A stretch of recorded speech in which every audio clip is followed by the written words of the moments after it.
Here we are, the last Sunday in 2024, and often as we're moving into the new year, we naturally start thinking about what we want to create. What do I want my 2025 to look like? What are my New Year's resolutions? What do I want to create this year? What do I want to experience? What do I want to offer? What do I want to receive? And that's a natural tendency this time of year. The truth is, we actually get to choose every single moment to either consciously create or unconsciously create.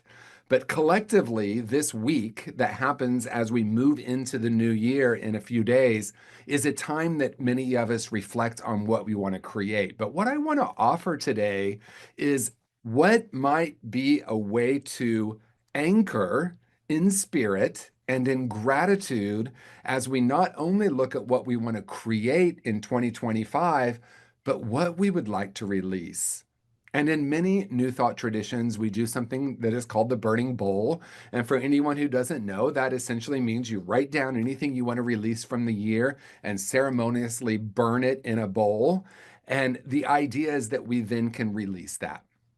What I want to offer is that is an important practice. And I want to maybe take it a little bit deeper today and offer something that I think for me was life changing. And that was a very simple understanding that we are either consciously or unconsciously creating our life moment to moment. And as much as I have wanted it to be about affirmations and the energy I'm holding and being careful what I'm thinking, I understand that in addition to that, there is something happening in the unconscious that is replicating the same experiences for us. And as Pema Chodron so beautifully says, life will continue to give you the experience until you have got it's taught you what you need to learn. That was definitely a paraphrase. But the idea is sometimes, and maybe this, if you relate to this, but in my life, I thought that affirmations and denials, in other words, what I wanted to affirm and what I wanted to release, was really about a positive and negative. I want to focus on the positive and I want to release the negative. And at some point, I woke up and I said, that in a subtle or not so subtle way is anchoring myself in duality. I want more of this and less of this is actually the Buddhist definition of suffering, clinging and aversion. I want more of what feels good or what is pleasurable, and I want less of what is difficult. And I know for myself, and this might not be true for you because you might be way more advanced than I, but I came into New Thought teachings and I spent the first 20 years thinking, how do I get rid of all the negative stuff in my life? And there was a point that I came to that I realized that true integration is about understanding that we are now moving into an era of consciousness that is beyond duality, that is beyond, I want more of this and less of that. It is beyond, what do I want to write on a piece of paper and release? It is recognizing that it's all spiritual and that everything can be used as fuel for our transformation. In other words, something happens, I create a meaning of what just happened. And because of the meaning I attach to it, that becomes my experience. So if I say something like, oh, this is terrible and I want to release it, I might, in a subtle or not so subtle way, be saying, I don't want to experience that. And that might be true on some level. Of course, I want love and connection and joy and light and happiness. And maybe I don't want illness or frustration or shame. We talked about shame earlier. But there was this point I woke up and I understood that it's all spiritual. And moving into that place where it's all spiritual has allowed me to take this time, and this time, whether it's in the calendar or this time just in this moment, where I can pause and reflect and say, what are the seeds that I'm planting right now in my unconscious that will be growing? And if you think about a seed, if you think about planting a seed, you don't put it out in the sun. If you just put a seed out in the sun will actually burn it and nothing will grow. It needs to be safely put into the ground and tended to. Water, it needs to be in fertile soil. It needs to be watered. It needs to have that sunlight. In other words, there are conditions that need to be present in order for a seed to grow.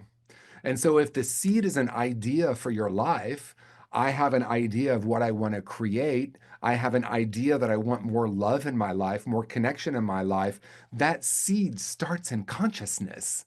It starts not only as a thought, but it starts as a divine idea for our life. And that divine idea doesn't need to be put right out in the sun and then immediately grow.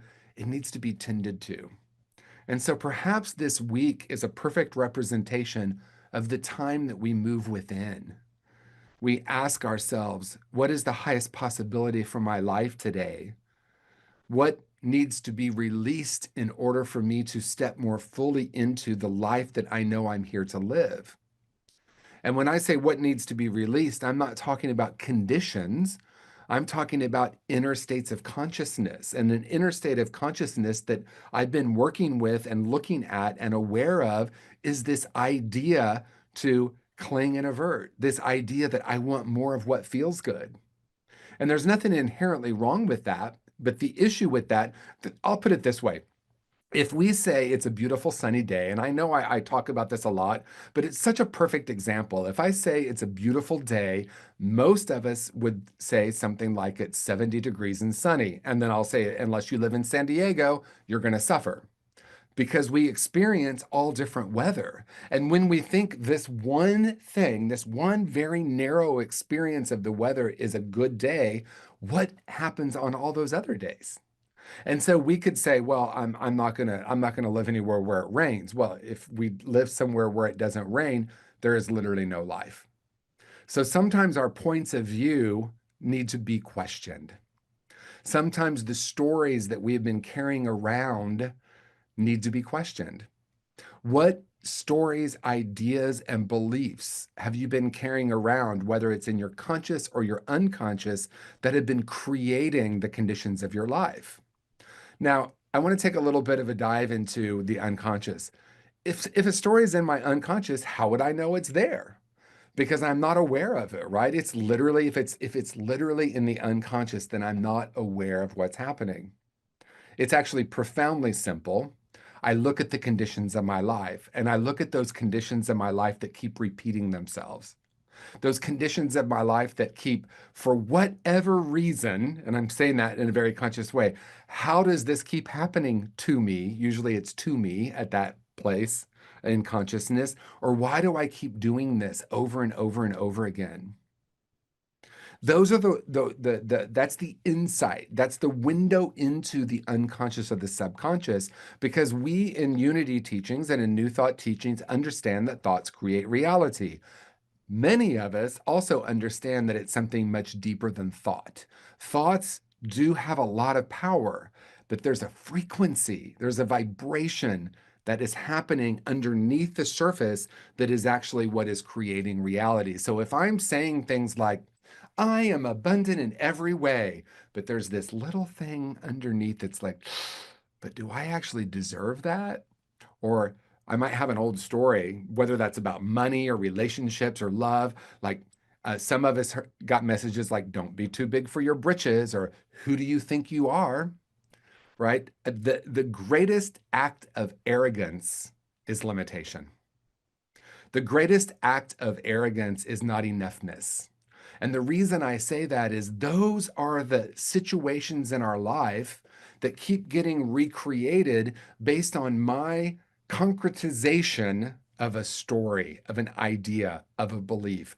I'm not worthy. I'm not good enough. I don't deserve this. Because in truth, we're infinite beings. We came into the world as a spark of divinity. We came in as infinite spiritual beings, capable of creating anything that we want to create. But then we start getting programmed by people, mostly well-meaning people, who teach us the way of the world. They teach us the ways of the world. And sometimes the ways of the world are, there's not enough for everyone. We have to compete. We can't have peace in the world without having war.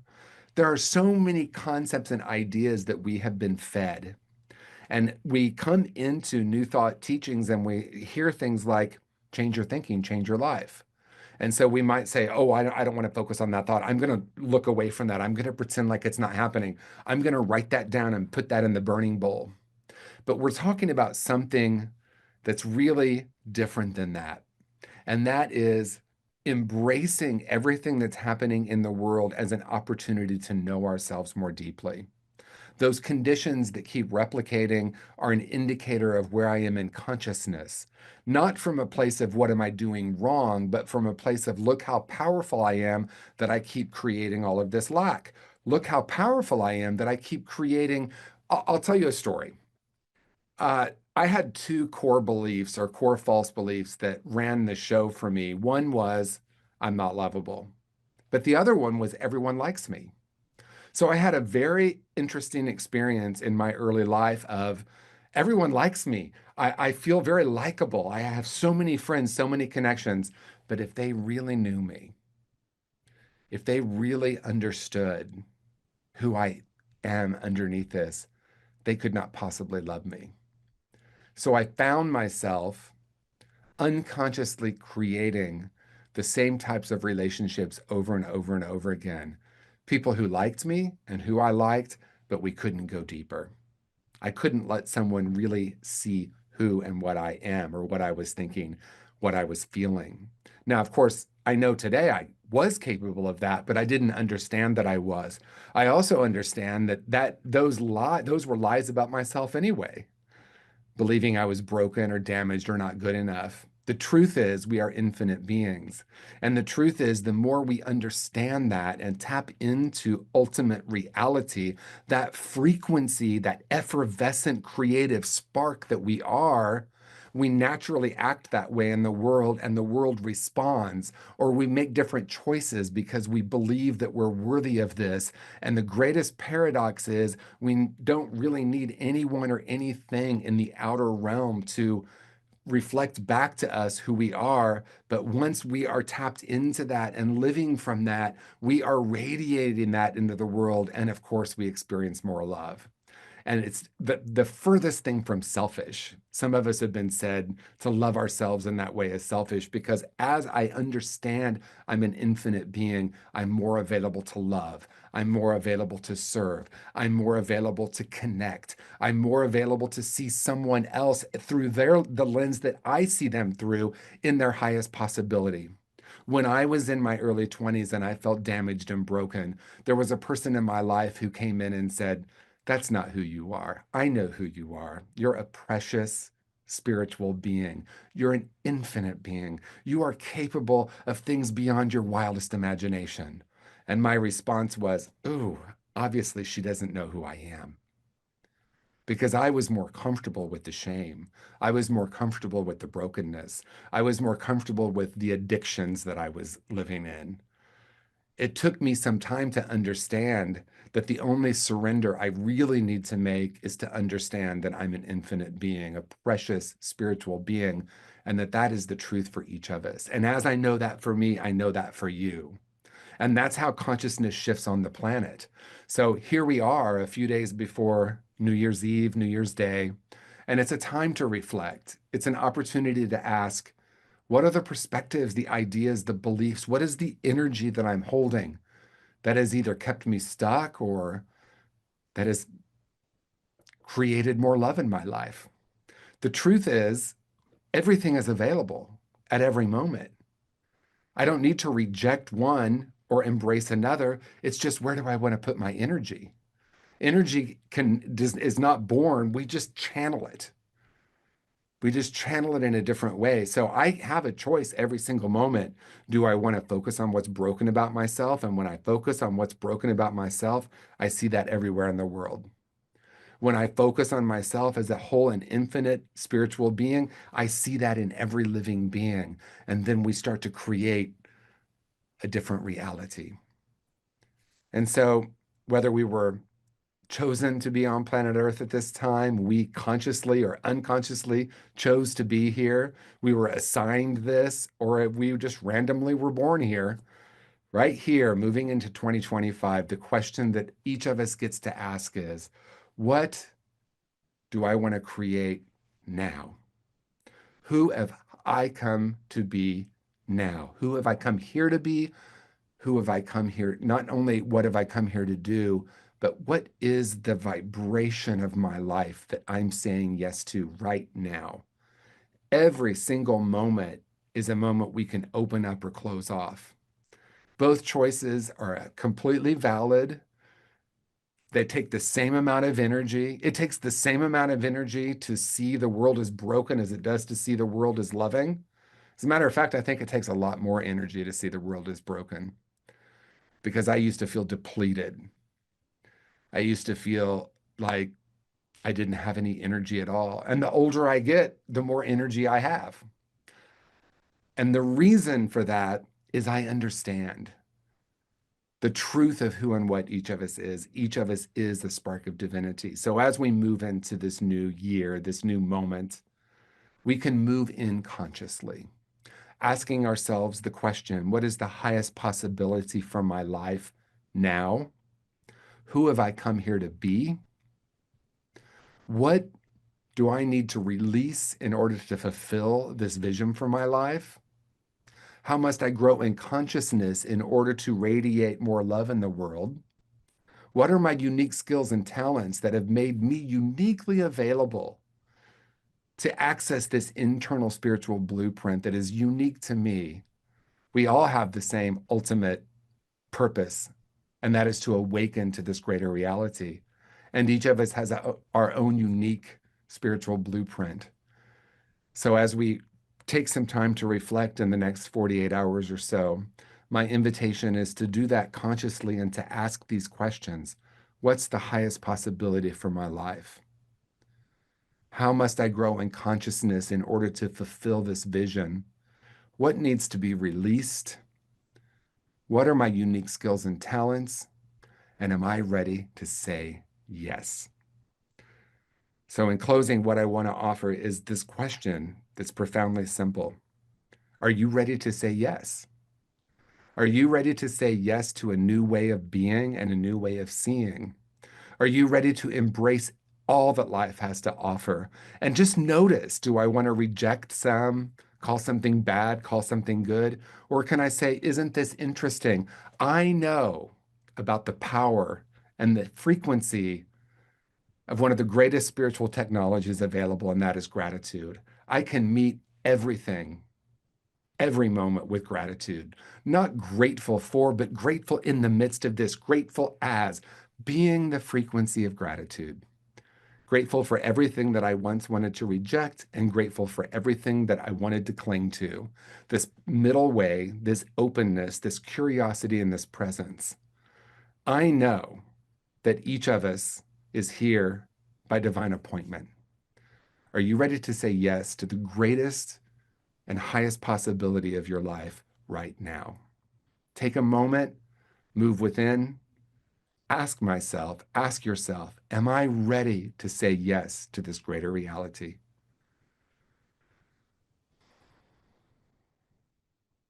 Peace and blessings, everyone. Thank you so much and happy new moment. Well, you know how this works if you've been here when I've been here. I have been listening and furiously writing down every single thing that was just said. Wow. Is anybody else like completely astounded by that incredible talk? Thank you so much, TJ.